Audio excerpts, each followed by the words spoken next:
Well, Lauren, thank you so much for joining me for this episode. I'm excited to hear more of your story. So we're just going to jump right into it and get into it. And so, what or how, I guess, did you get interested in this topic of kind of changing identities? For me, it was really interesting. I had a major life event happen, a little over a year ago, where unfortunately my now ex-husband, was arrested for domestic violence against me, um, due to the fact that I think it happened on Valentine's Day, and he was Mm-hmm. a teacher. It made media attention, so all of a sudden Mm-hmm. I felt like my personal life was thrust kind of into the spotlight. Yeah. It was on in print, it was on television recordings.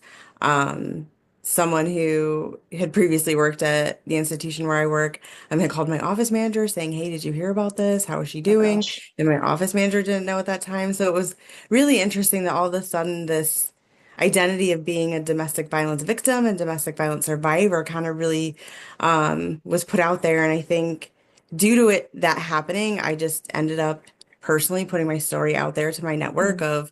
of colleagues kind of across this nation, Yeah. knowing kind of the work that I do, that people might be interested in it to hear the experience kind of firsthand of someone who they might know and might never think that it could have happened to. Mm-hmm. So I really felt power in sharing my story. Mm-hmm. So while I had that identity being like so salient to me, I also was losing my identity of being a stepmother Mm. because my marriage had ended so abruptly.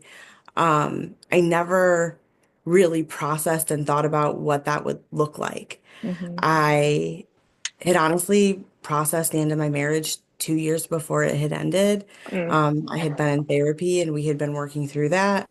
But one of the things I had never really wanted to talk about in therapy and really wanted to process was what it was going to be like to lose my stepkids and not Yeah. have them as a part of my everyday life. Yeah, yeah. Well, first of all, thank you for sharing your story. I remember seeing it come out and thinking how brave it was to share your story, and so thank you for sharing that and being brave and doing that. And I can't even wrap my head around what that is like to have little humans in your life that I mean, I know my schedule right now revolves around them, and Hmm. so thinking about that piece of it. I'm sure is something that you're continuing to probably to process with. And so I'm curious to know, what do you miss most about not having your children as part of your everyday life? I think it was like what you just mentioned. I think a lot of my schedule was built and a lot of my time was spent with the kids, and I was just watching and interacting and seeing them grow, was Hmm. really exciting for me. I had been with them since my stepdaughter was a baby and my stepson was 3 years old. And Mm. to have that and watch them grow over, a course of about 8 years, um, it was really hard when not having them there anymore. Like that's what I Hmm. missed most, Hmm. not having my family, Hmm. not being able to talk about how school was, what they learned, Hmm. um, see how fiercely independent my stepdaughter was and the decisions that she was making for herself, and knowing that I probably had an impact on that, and Yeah. knowing that my personality and the things that I was doing and pursuing in my life had made such an impact on her. And, my stepson was such a caring person and Hmm. had a heart of gold and would stand up for other people and stand up for other kids on the bus and make sure that they weren't bullied. And I think the values that, I'm going to be honest, along with my ex-husband and his ex-wife and her husband, Hmm. really instilled in these children, um, so that they were just great humans. And I think Yeah. I miss having that. Hmm. Hmm. Now, do you have the opportunity to connect with them even a little bit still, or been a Yeah, complete removal? I haven't, I've made the decision not to see them. I think it's Mm. been really complicated. Yeah. My stepdaughter texts me from time to time, so it's really nice Mm. to Yeah. still have that and have a message from her randomly pop up. Um, and I do keep in contact with his ex-wife, Hmm. and really do want to take the opportunity to see them. It's just been a lot to process. Yeah. My life has changed so drastically. And honestly, I don't even know what I would say to them. And I Mm. think that's Yeah. been the hardest part out of all of this Hmm. is, they never knew the last time they saw me that was going to The be the last last time. time. And I didn't know the same thing.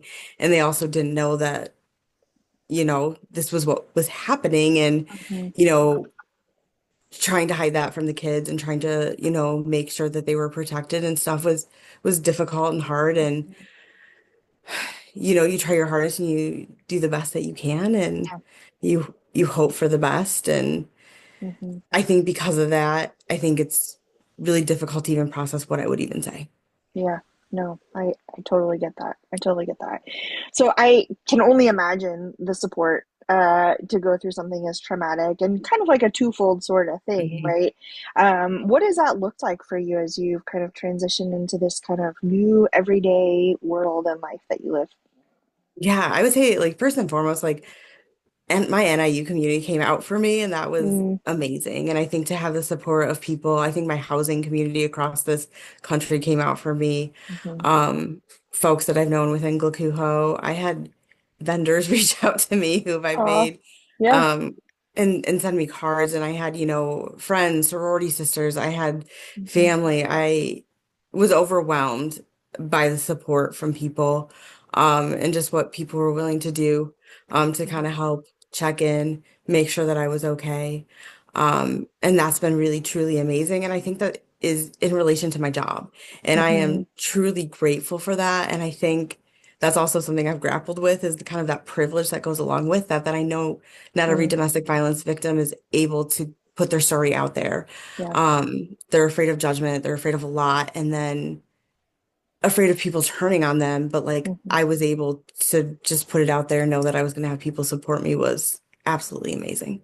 Yeah, yeah. And Lauren, knowing you personally, I think that that's also a testament to who you are as well, right? And I think those who are givers are also receive great benefits from others as well. So I know that you would also do the same for folks in your life too. So I think that's important to recognize and call out as well. So that's awesome. Yeah, I know it's crazy world we live in with like our work world and Hmm. how I think about we talk a lot about, oh, I see my work colleagues more than I see my family, right? Because Hmm. you're there a lot. And so that's really cool to hear that part of your story and that your work colleagues were able to be the ones to come through for you, work family came through for you on that too. So cool. Thanks for sharing that. Well, I think there's probably some obvious uh, answers to my next question, but I'm curious to hear how you'll respond to this. Why is this an important topic? Talking about identities, talking about domestic abuse. Like, why is this an important topic for women to be discussing? Well, I think because a lot of women are hiding sometimes what's happening. And I mean, data and statistics will show, and even in my own state, it's more likely for a woman to be killed by her own husband Mm, than a random stranger. So when yeah. you even just think about some of that information, it's pretty terrifying. Hmm. And I think there are a lot of folks who feel really shame in it. Mm, And I know personally for me, um, there were a lot of people who kind of after they felt like I was in a better place, kind of had said, like, I never imagined it would happen to you.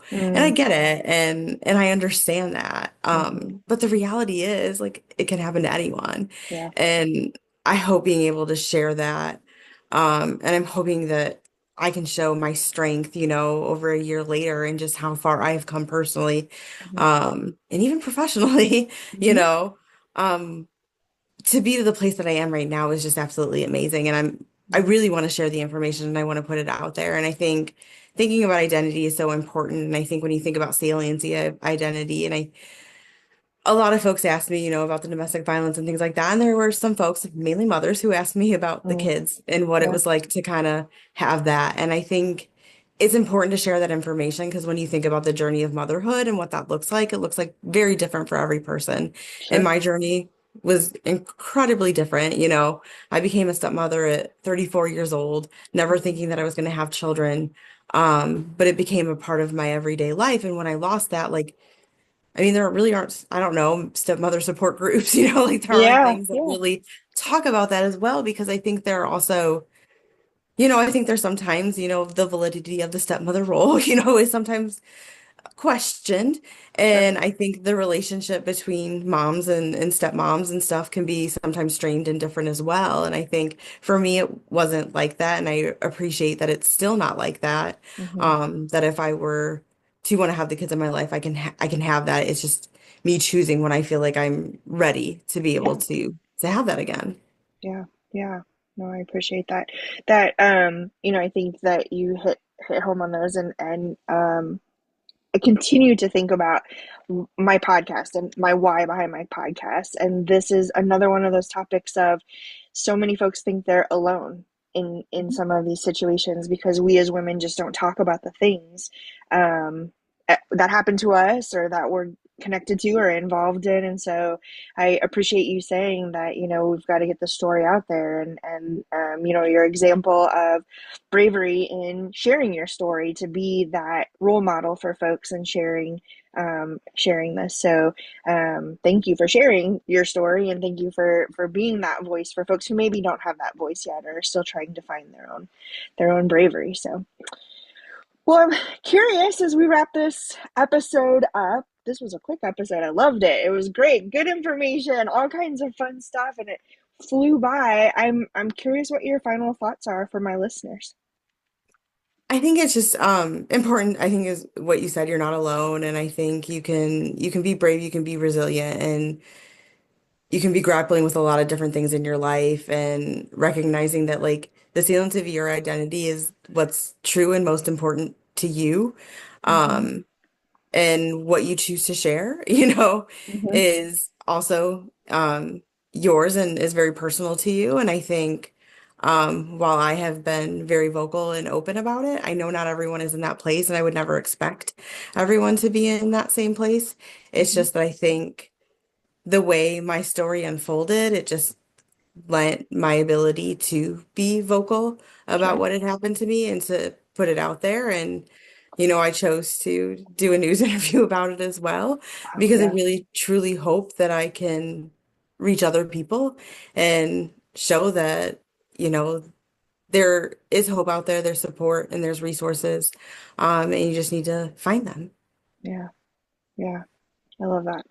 I love that.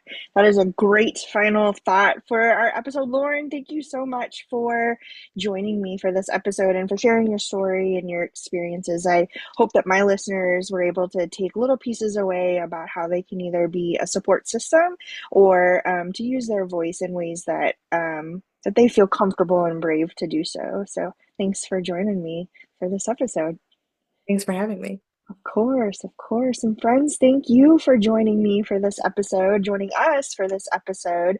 I always appreciate when I have return listeners and new listeners. If you're new, hey friends, welcome. Thanks for joining us. And so this week's affirmations, I'm done apologizing for spending time focused on me. I'm done apologizing for telling my story. And this one's for you, fill in the blank. I'm done apologizing for. Friends, go out there, have an incredible week, do the amazing things I know you're capable of. Remember to like, follow, and share wherever you're listening to this podcast episode. Make sure you hit that subscribe button so that you know when new content is dropped anywhere that you're listening or on any of the social media platforms. And if you haven't figured it out already, I'm like literally everywhere on social media. So check me out at Done Apologizing or Done Apologizing on most platforms. And if you want to be a guest like Lauren or any of my other fabulous guests, make sure you fill out the form in the at the link in my bio or in the show notes. Show notes is what those are called, not a bio. I have it in my bio on my social media, friends. So you can go find it on my social media as well. But there's a link that you can fill out. Be my guest. I want to hear all the great, incredible, amazing things that you want to share and all the things that you're passionate about and things that women should be talking about. And remember, you're fabulous. You're a badass. You've got this, and I'm here for you.